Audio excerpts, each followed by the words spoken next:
Hey friends, hello and welcome back to this YouTube channel. In today's another video tutorial, I'm going to share to you on how I can make a speech bubble in Microsoft Word. Okay, so let's go quick into the process.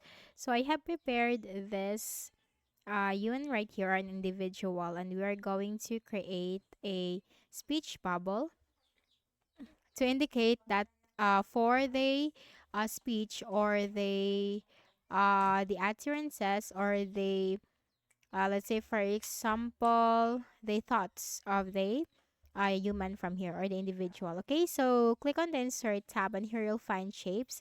Click on this drop down and here we just need to simply scroll down and you'll find here call outs. Okay, so here we need to choose this one, the speech bubble, and then we just need to simply move the plus sign symbol from here to draw the speech bubble.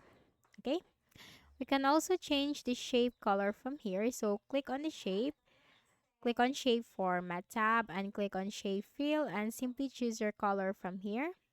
Shape outline, and then for the weight of the outline, then we can also move this to the direction of the mouth of the speaker, and then this circle, the one with the yellow color, we can simply drag this pointing to the mouth of the person to indicate that he will be talking or he will be the one to talk. So his speech will be right here in the speech bubble. Okay, so that's it. That's how you can easily insert a speech bubble or make a speech bubble in Microsoft Word. So I hope this video helped you. Kindly please do not forget to hit the like button and subscribe to this YouTube channel for more tutorials like this. Thank you for watching.